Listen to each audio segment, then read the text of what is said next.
पूरी दुनिया में इजरायली सेना अपने मॉडर्न हथियारों के नाम से जानी जाती है। ऐसा कहा जाता है कि इजरायली सेना के पास ऐसे ऐसे ताकतवर हथियार हैं जो एक झटके में दुश्मन का काम तमाम कर दें।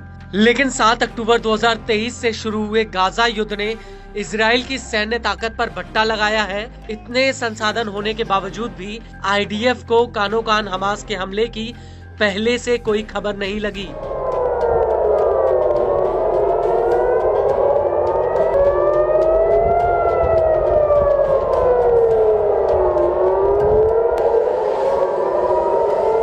वहीं अब मिडिल ईस्ट में इजराइल से करीब 2000 किलोमीटर की दूरी पर बैठा हूती इजराइल के लिए एक बड़ी आफत बन गया है।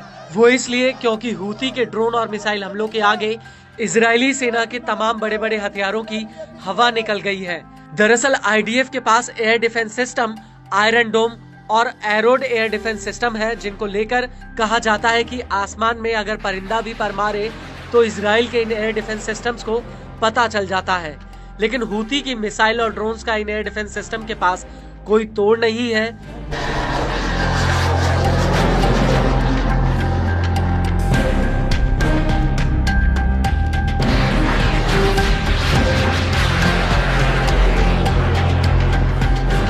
और अब नौबत ये आ गई है कि इजराइल को हूती के हमलों से बचने के लिए अमेरिकी एयर डिफेंस सिस्टम्स का सहारा लेना पड़ रहा है। दरअसल अब आईडीएफ ने हूती की मिसाइलों को रोकने के लिए अमेरिका के terminal high altitude area defence यानी थर्ड एयर डिफेंस सिस्टम को इजराइल के भीतर तैनात किया है।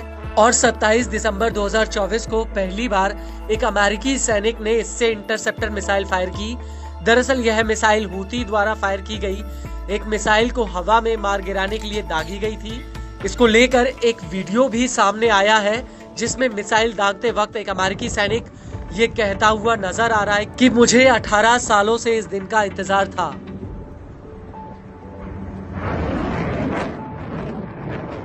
आपको बता दें कि हूती तेल अवीव पर लगातार बैलिस्टिक और हाइपरसोनिक मिसाइलों से हमला कर रहा है और इजराइल के एयर डिफेंस सिस्टम हूती को रोकने में पूरी तरह से नाकामयाब साबित हुए हैं। और अब यही वजह है कि नेतन्याहू को अमेरिकी एयर डिफेंस सिस्टम्स की आड़ लेनी पड़ रही है। आपको बता दें कि अक्टूबर 2024 की शुरुआत में अमेरिका ने ऐलान किया कि वो इजराइल की ईरान के हमलों से सुरक्षा के लिए इजराइल के भीतर अपना थर्ड एयर डिफेंस सिस्टम तैनात करेगा। इसके अलावा पेंटागन ने यह भी कहा था कि वो इस एयर डिफेंस सिस्टम के साथ करीब 100 सैनिकों को भी इजराइल भेजेगा जो इस एयर डिफेंस सिस्टम को ऑपरेट करेंगे। लेकिन बड़ा सवाल ये है कि क्या थर्ड हूती के हमलों के आगे टिक पाएगा या नहीं। तो आपको बता दें कि थर्ड को अमेरिका की सबसे बड़ी हथियार कंपनी लॉकहीड मार्टिन ने बनाया है।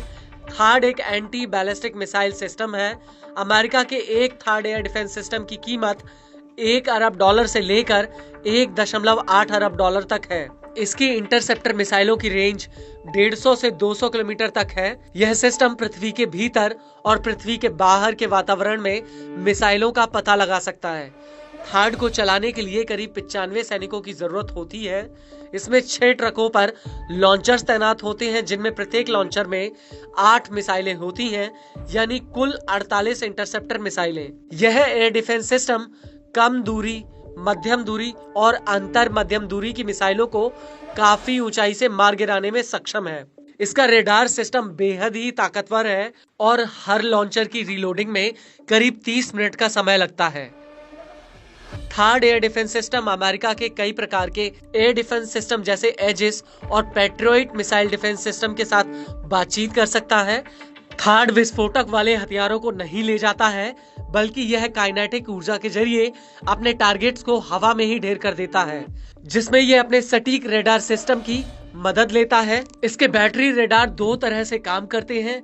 पहले तो रेडार 3000 किलोमीटर की दूरी तक टारगेट को चिन्हित करते हैं।